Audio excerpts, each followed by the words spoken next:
মা, মা, তাড়াতাড়ি চাটা দিন।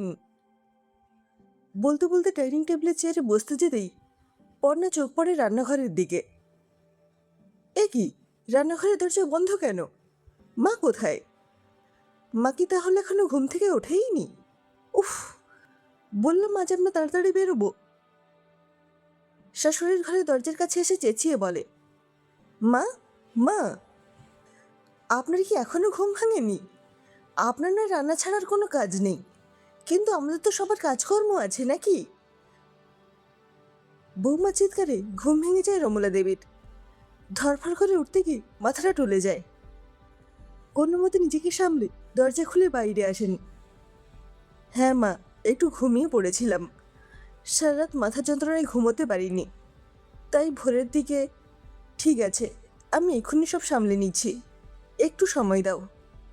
চানটা করে এসেই যাচ্ছে এক্ষুনি। সুমন এই সময় সিঁড়ি দিয়ে নামতে নামতে বিরক্তি সুরে বলে, কটা বাজে দেখেছ মা? আমি পর্ণা 8টার মধ্যে বেরোবো।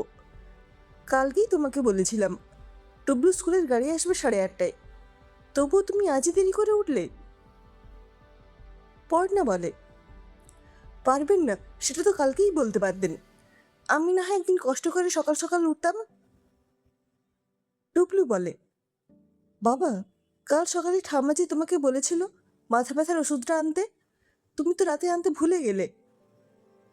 পর্ণা চেঁচিয়ে ওঠে, টুবলু, যাও তুমি এখান থেকে, স্কুলের জন্য তৈরি হয়ে এসো। পর্ণা রান্নাঘর থেকে 2 কাপ চা আর 1 গ্লাস দুধ এনে ঠক করে টেবিলে রাখে। নাও, খেয়ে নাও। সুমন চাটা খেয়ে বলে, পর্ণা, এইবারে চলো, আমাদের দেরি হয়ে যাবে, বাইরে কিছু খেয়ে নেব। টুবলুকে ডেকে একটা 100 টাকার নোট হাতে ধরিয়ে দিয়ে বলে, সামনের কেক শপ থেকে কিছু টিফিন খেয়ে স্কুলের টিফিনটা নিয়ে বাসে উঠিস। রমলা দেবী কোনো মতে স্নান করে এসে ঠাকুরকে একটু জলপাতাসা দিয়েই টুবলুকে বলেন, হ্যাঁ রে দাদু ভাই, ওরা কিছু খেয়ে বেরিয়েছে তো? খালি মুখে বেরোয়নি তো রে সকালবেলা? ইস, আমার জন্য ওদের কত অসুবিধে হয়ে গেল। এই মাথার যন্ত্রণাটাই যত কাল করে। হ্যাঁ গো ঠাম্মি, মা বাবা চা খেয়েছে, আমি দুধ খেয়েছি, কিন্তু তোমার জন্য মনে হয় মা চা রাখেনি। তুমি আগে চা করে খাও, তারপর রান্না করো। ঠিক আছে, খাবো। তা দাদু ভাই, তুমি কি খাবে বলো তো, ঝট করে করে দিই। সেই সময় দরজা দিয়ে নীলুর মাকে ঢুকতে দেখে টুবলু বলে, পিসি, আমার সঙ্গে একটু সামনের দোকানটায় যাবে? বলে হাত ধরে নিয়ে বেরিয়ে যায়।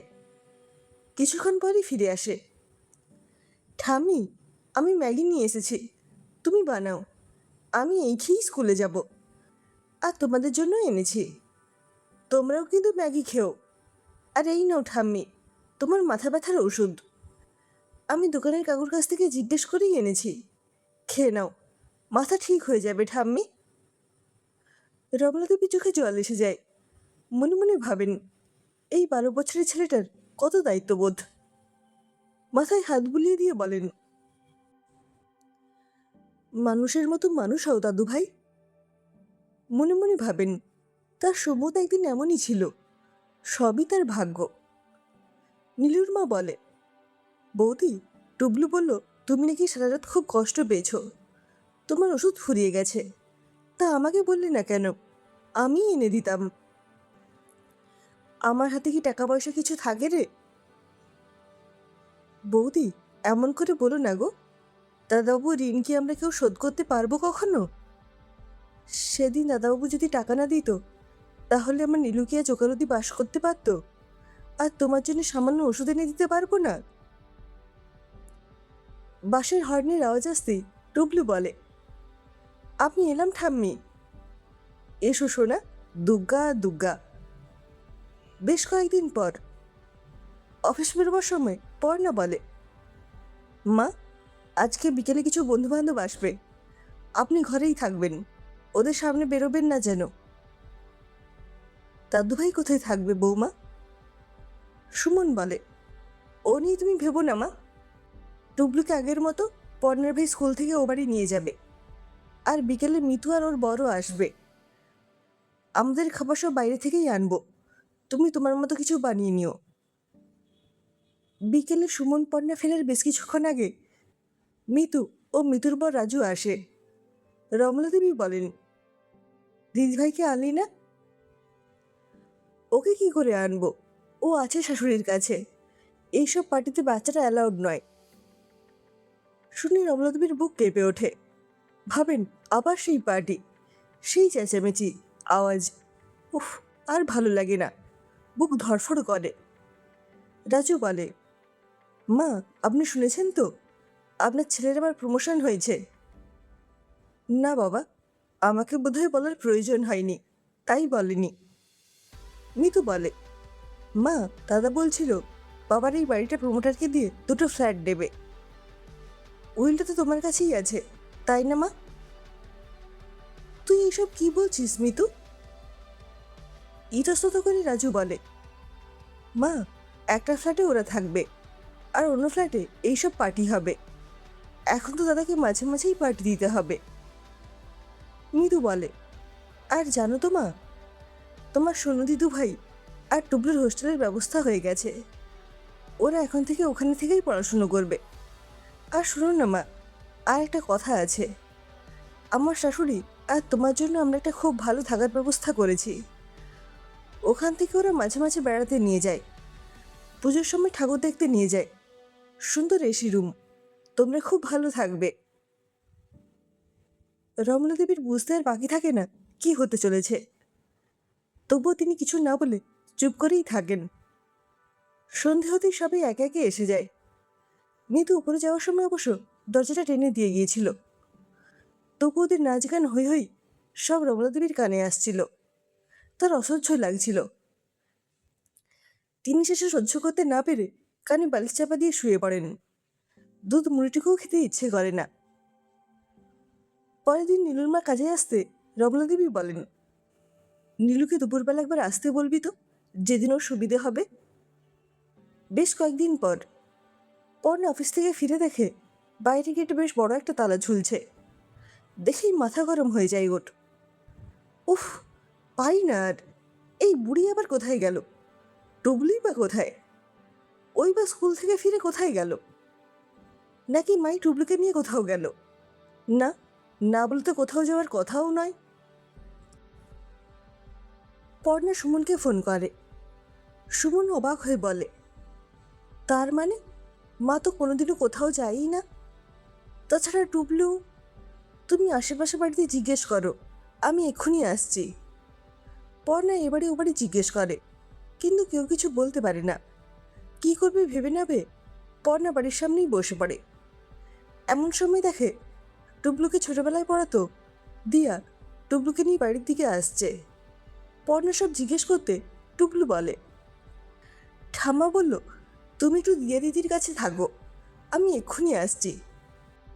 দিয়া বলে, হ্যাঁ, আর ঠাম্মা আমাকে বলল ঠাম্মা যদি আসতে দেরি হয় তাহলে আমি যেন 6টার পরে এসে টুবলুকে তোমার কাছে দিয়ে যাই।